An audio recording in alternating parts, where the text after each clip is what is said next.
안녕하세요. 저는 브랜든 빌락입니다. Talk about Commerce 3.0 today to really focus on the opportunity, the huge opportunity that represents, over $100 trillion, giant opportunity. And then we're going to talk with QDAO, Vlad, who's going to share with us, and Henry, my co-founder, to talk about stablecoins in Commerce 3.0 and how those really are important and critical and what's going on in that market. 오늘 연사는 영어로 다 진행이 되는데 혹시라도 궁금하신 거나 질문하실 게 있으시면 중간에 따로 질문을 해주시면 저희가 대답을 해드리거나 그러도록 하겠습니다. 조금 이해가 안 되시거나 그러시는 부분이 있으시면 We have a real opportunity here, not only as a big disruptor to these centralized businesses, but to the equity underlying those businesses. Nowhere is that more true, though, in commerce, right? And we saw commerce is no stranger to disruptive innovations. At the beginning, commerce for a long time was about physical retail, right? With physical stores, people go into, buy things, and then we call that Commerce 1.0. And then the internet came along, right? And the internet disrupted that physical retail by offering a low-price business model that was able to attract customers away from physical retail. Early on, many of you may remember that the actual buying experience for e-commerce was worse than physical retail. So people would go into a store and then they would pull out their phone and find a lower price online on Amazon or maybe another site and then order it there in the store, even though they could get it right there immediately. But instead, they would wait 2 or 3 weeks back then in order to receive the same item because it was lower priced. And over time, that internet then has created that disruption to make Amazon really one of the biggest winners. And really, the winners in the Amazon and in the e-commerce side are the shareholders, right? Because Amazon is a centralized business. And so the shareholders end up owning this $1 trillion in equity that Amazon represents. And now we sit here, and blockchain represents the next disruptive innovation in commerce. And blockchain has an amazing opportunity because it enables it through this business model change to be a token-based business model. And that means no middleman fee, and really importantly, this concept of shared ownership, right? And so in the disruptive innovation here for Commerce 3.0, this decentralized commerce, the winners are no longer the equity shareholders who own stock, who own the equity in those companies, but instead it's the people who are the token holders in that entire economy.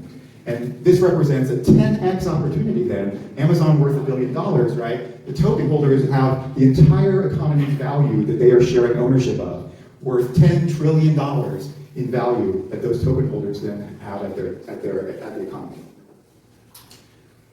Commerce 3.0, by its very nature, is what we think of as inclusive. And that means that it's not in all of these little siloed categories like you sometimes see in e-commerce, but value.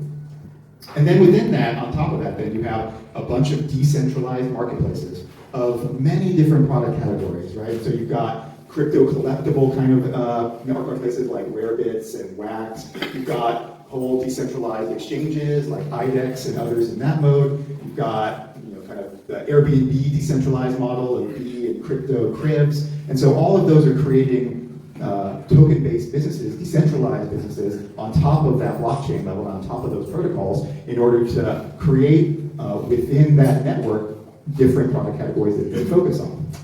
And then you have payment that we'll talk especially about later on, because obviously payment is critical to commerce. You want people to be able to pay, and there are many projects that are focusing on how do we enable a crypto-based payment model, either from a stablecoin standpoint or from a particular speed or blockchain-based approach in order to drive and make crypto adoption much simpler in that commerce space. And so all of those are working in that same opportunity. And then you have folks who are trying to decentralize different parts of the commerce experience, right? And so we're all familiar with kind of an influencer model, affiliates and influencers, and how there's a lot of work right now to tokenize that model and how commissions get paid or how they monetize their views and their followers as part of that. There's a bunch of projects in there.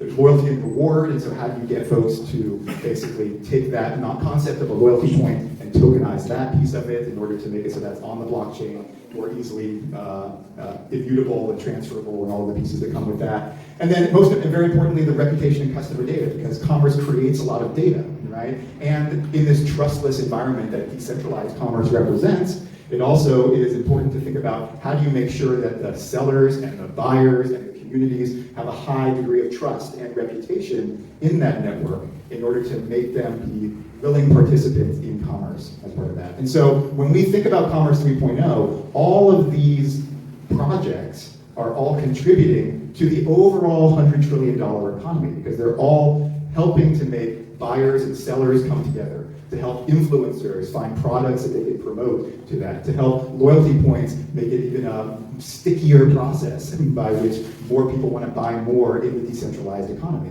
And so what's really critical as part of that, right, is that notion of the protocol layer, right? And this is where Sesame Open plays. You know, when we think back to what the e-commerce technology stack looks like, right, you've got this TCP/IP layer, as it's called, and then you have the HTTP layer on top of that to basically help the web pages that define e-commerce render and actually be able to see them, right? And nobody made any money from HTTP, right? Because there was no way to capture the value that that protocol layer in the e-commerce and the Commerce 2.0 stack was creating, right? All of the value went to the Amazons and Etsy's and Coupangs and all of the other places that were e-commerce sites that were driving the transactions.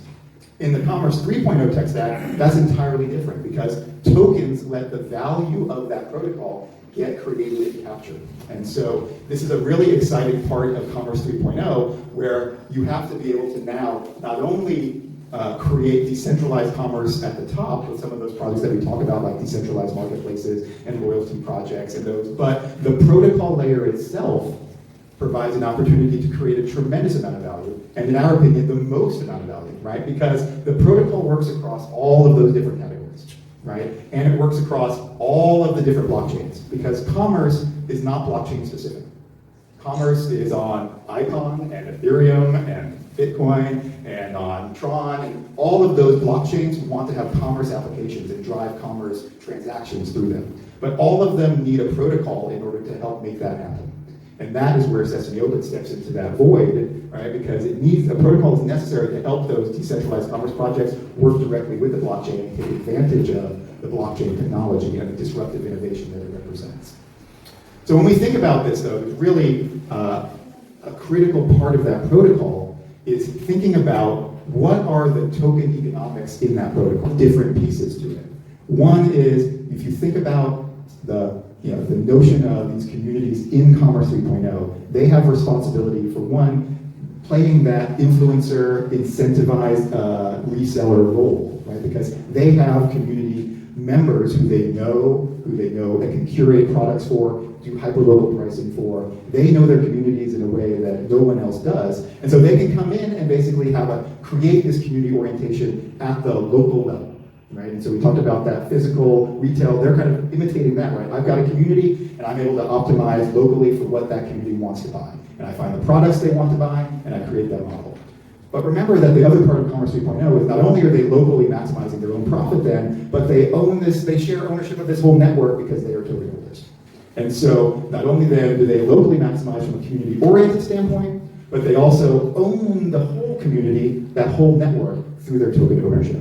And that aspect of things then, as they're then driving their value creation both locally and globally, is what makes this so exciting, right? Because that is what this community ethos does not happen in other places, right? Because Amazon is not trying to help Coupang sell stuff, right? That's not how they work. There's natural competition between there. But in a decentralized model, if Coupang sells more, it works really well for me because now the entire network has grown, and even if I didn't get that sale, I actually gain in value because the entire economy and the value of that is shared by the token holders is where I gain from that as well. There's a lot of ways to think about token economics in this space. I'm going to walk through how Sesame Open thinks about it because honestly, we think it's the best way to think about it. We've designed our protocol to really think through the long-term impact of how do you incentivize and make sure Commerce 3.0 happens? How do you bring buyers and sellers together? And there's a couple of aspects to it. On the supply side, all that matters in commerce is that you create the incentive to buy. Buyers need to buy things, right? And otherwise commerce does not happen. And so we've taken a page out of the e-commerce strategy, right? The way that they were able to steal customers from physical retail was make the price lower, right? So customers are very sensitive to price. They will go out of their way to find the cheaper thing. And so token gives a new way to do this. And so in the Sesame Open model, we basically use the token as a reward mechanism that gets minted into the network with every transaction. And so anytime a buyer buys something in the Commerce 3.0 network, they get rewarded with Sesame Open token in that case. And that acts as essentially a cashback, low price incentive for why they would want to buy through that network, from that influencer, from that seller, instead of from e-commerce or from physical retail. Now, supply is great, but you can't just have supply in token economics. You have to also think about demand. And there's two really important parts of the demand equation that we thought about. One is we think about circulation limiting demand. And so how do you take tokens out of circulation? Because that obviously helps to increase the price and increase value as you do that, right? Lower circulation. And so for all of the communities and sellers that join the network, remember this is a trustless network. So they don't know each other, right? There has to be a way for them to be able to feel comfortable and confident transacting with one another. And the best way to do that is essentially to use escrow that they stake in order to act as a way to punish them if they do bad things, but to make sure that they act according to the rules of the network, right? And so, as long as these communities and sellers are selling things and working in the network, they've staked Sesame Open token that essentially is out of circulation. But even more critically is this notion of how do you create long-term sustainable demand in the network, right? And that is where the aspect of, okay, sellers are happy when they are selling things, right? That is why they're joining the network. They've got products they want to sell. They've got services they want to sell. They're happy when sales happen, right? And so the way that it's been set up is they pay commission to those communities in token whenever sales happen, right? So if you imagine, step back for a second and think, every time a transaction happens, two things occur. One, the buyer gets some token for the low price incentive, and the seller pays the community who brokered that sale, who influenced that sale, some commission in Sesame Open token, right? That is the source of that long-term demand then, because those sellers have to keep buying token, right? Every time they sell, they need to have the token in order to pay that commission. And that long-term demand is much greater than the supply on this side, right? Because the reward that you have to give to buyers is lower than the commission that most of these sellers are paying to communities. And so that creates this wonderful effect over and over and over, so that over the long term, the demand of token is dramatically greater than the supply that's going into the marketplace, going into the circuit as a business model. And so we bring a lot of expertise to the table as a team in both of those topics that we bring to the project, that we bring to our token holders as part of that. Definitely check out our website where you can read much more about this, or join us on Kakao or on Telegram. If you take nothing else away from this discussion though, right, I want you to remember that this Commerce 3.0 that's powered by this disruptive innovation is a tremendously enormous opportunity. A greater than $100 trillion commerce economy, we think a $10 trillion kind of token holder value that's going to be shared and keep growing as that network effect really kicks in. And so, huge opportunity that's driven by this strong token demand and this token economics that really helps bring it all together, right? Because the business model is what wins. Technologies don't win. You know, there's a long litany and a huge number of great technologies that fail because they didn't have a business model that works. The token economics is a business model that works for blockchain, for decentralization, for Commerce 3.0. And so that is what drives this forward, what makes this work as part of it. So I'm going to stop there. I do want to just say, we're very excited to be here in Korea. As many of you do know, we are doing our IEO with Dcoin this week, starting on Wednesday. And so we've been getting a great reception from the Korean audience, and we've been talking with a bunch of different publications and meeting our community as part of it. I would be remiss without saying that we look forward to working with all of you, hopefully as token holders. The IEO is the only token sale that we're doing. We did no pre-sale. So it's completely only starting with Dcoin as part of this on the 16th.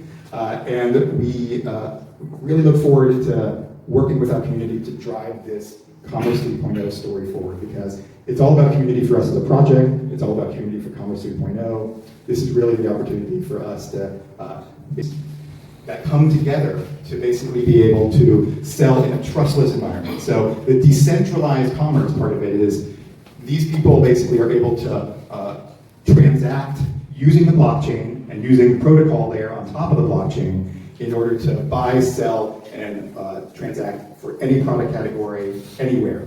네, 커머스라고 이해하시면 됩니다. 이 커머스에는 이제 구매자, 판매자, 그리고 커뮤니티가 참여를 하는데요. 이 참여자들이 네트워크의 노드를 구성을 하면서 참여자들이 운영을 하게 되는 겁니다. 그래서 이 참여자들이 이제 세스미 오픈 프로토콜과 블록체인 기술을 활용해서 그 프로토콜을 사용해서 거래를 진행하고 커머스를 구축하는 것을 커머스 3.0이라고 한다. Decentralized commerce cannot directly build on top of blockchain layer and requires a middle layer protocol similar to HTTP. The major reason why you cannot build on top of blockchain layer is you require a different token. The token used inside a blockchain layer is to incentivize the miners to maintain the security of the blockchain. And those tokens is never designed to incentivize the decentralized commerce. That's why we have another middle layer protocol which is sit on top of it, and this protocol has its own token and is specially designed for the commerce, decentralized commerce. I know it's hard to translate. 네. 이 그래프를 이용한 이유는 이해를 돕기 위해서 비교를 한 거고요. 저희 세스미 오픈 프로토콜이 HTTP를 대체한다는 뜻이 아닙니다. 단지 아마존 같은 웹사이트들이 TCP/IP 바로 위에 구축이 될 수 없고 그 TCP/IP 위에 HTTP 중간 레이어가 있고 그 위에 아마존이 구축된 것처럼 분산된 커머스도 블록체인 레이어 바로 위에 구축이 될 수 없다는 점을 설명하기 위해서 이 그래프를 사용한 거고요. And those are the protocols eventually will have return for the investors. Last year there were so many people focused on blockchain layer, and those projects will eventually die. The token worth nothing. Only like a few probably will survive. I think Ethereum will survive. Hopefully Icon or some one of them will survive in the Korean market. But the protocol, the token that captures the most value is actually in the middle layer. As part of this, we're excited to have Vlad here from Platinum QDAO, and Henry, who you've now met, my co-founder from Sesame Open, both of which who are experts in the stablecoin world as part of this. And so I'll just start with having Vlad and Henry introduce themselves again, kind of without the project. Thank you very much. My name is Vlad. I'm from Platinum QDAO Engineering. So actually we have a lot of projects ongoing, and we are quite a long time in the blockchain industry, starting from like 3 years ago as a blockchain consultancy company together with like a listing broker and so on. Our team is more than 110 people right now, and we have several projects ongoing. First is still consulting, and we do help a lot of projects all over the world. The second one is we have developed our own stablecoin. I can say stablecoins because a bit later I will explain to you more about it. And the next one, we are running our own crypto exchange. So this is like very briefly about us. And we are a decentralized company. We do not have a big office or something like this. And all our employees are really like divided and like decentralized all over the world. That's why we are doing very quick and a lot of actions in one time. Thank you. My name is Henry. I'm also the co-founder of Sesame Open. Probably I don't want to talk, don't need to repeat what Sesame Open is. Just want to highlight my personal interest in this stablecoin, Libra, Facebook Libra, and central bank backed currency. The reason I'm interested in this is because for Commerce 3 to really succeed, we need a kind of a payment systems in the Commerce 3. And the best is besides fiat things, you want some kind of a crypto that helps the whole crypto ecosystem. That's the reason I've been studying all of this, and to make sure that when the Commerce 3 expanded, we have technology infrastructure that support Commerce 3 is ready. So I've been studying this pretty much every stablecoin, and personally I have published 4 articles on stablecoin, especially on attacking stablecoin. The reason is if the stablecoin can be attacked and depacked, then the stablecoin is not stable. And I'm trying to analyze all the stablecoins and the pros and cons, and then trying to find ones that kind of eventually satisfy our potential Commerce 3 needs. I'm glad. I think like QDAO is one of the things that's very decentralized and also support multiple currency. That's kind of help us to drive the Commerce 3 globally.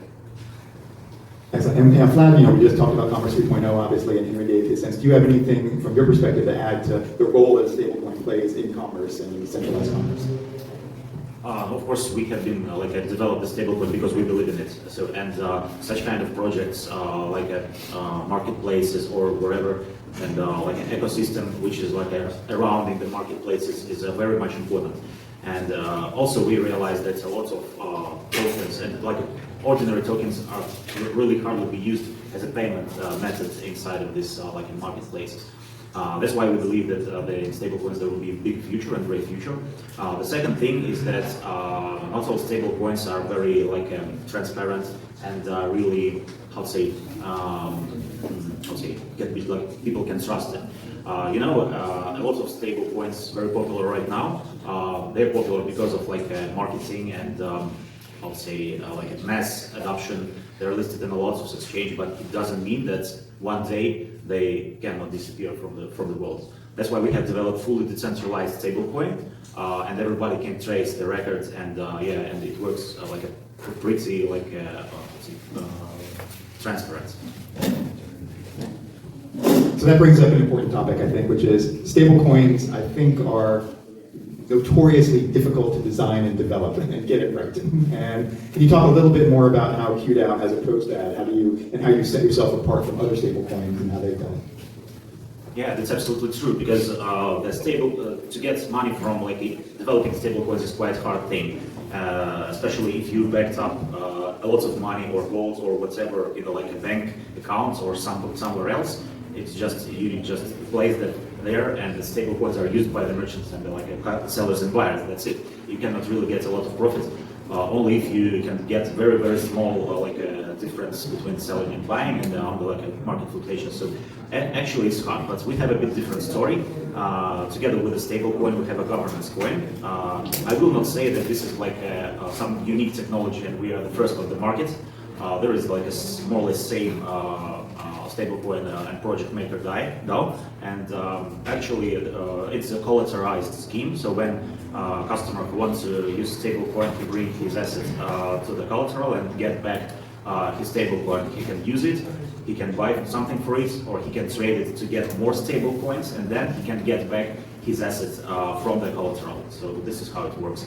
And together with it, we have, as I said, our governance coin called QDAO. And in QDAO, customer pay us a percentage for using the stable coin. So that's where we can get the money. Also, the circulation of QDAO is quite limited, and we believe that making a proper actions, we will grow the price really high in coming maybe 1 or 2 years. The major role in commerce 3.0 ecosystem. The reading is that crypto today is relatively a niche market. Probably 50 million people globally at most. However, Facebook has about 2 billion users. And Facebook has the resource to educate all these people. And startups probably don't have the resource. And however, when consumers get educated, when the first crypto they have is Libra wallet, they definitely have an advantage in terms of educating people. People only remember crypto is Libra. Not Bitcoin, not QDAO, or not accessible Bitcoin. Use our stablecoins maybe in different ways. So I'm really wishing Libra to be launched soon, together with for example Telegram token for them, because every such kind of action, as I said, will definitely increase the knowledge of people and audience to the blockchain industry overall. So. Yeah, I totally agree that whether Libra succeed launching or not. The fact that everybody talk about Libra, the general audience, not the crypto people, talk about Libra, who's educate the market, then that means that's the win for every current people who are in the crypto space. That's a winner for us, for all of us. So that's my personal view. So Henry, you mentioned that you've written about stablecoin attacks and kind of the incentive mechanisms behind that a little bit. How would you describe some of the most popular attacks or kind of the most possible ones, likely ones, and how can a stablecoin project protect themselves against that kind of attack? Yeah, so I first wrote an article about the Tether attack. That was happened actually October last year. Somebody dumped the Tether. Do people know about Soros attack? When they attack the British pound, this is basically I immediately dump your money. I want to break the pack, buy back the money to cover my short positions. However, in the crypto, that's slightly different. They could dump the Tether price, but at the same time, they drive up the Bitcoin price. So they can lose money on dumping Tether, but they can make money out of Bitcoin price. So that's a slightly different way, one way to attack that. And the people who did that was intention was not trying to make a hack, to make money. Then similarly, I actually wrote an article about how to attack MakerDAO. I talked to Jung about it. He kind of agreed the way I designed it, how to attack it, is direct attack. After I wrote that article, the attack sort of already happened. It's basically, if you look at the USDC or the others trying to, even though they're centralized, they give basically provide a lower fees for you to generate the token. And that's basically for consumers is, okay, if this fee is lower, I just deposit an asset against my USDC instead of MakerDAO.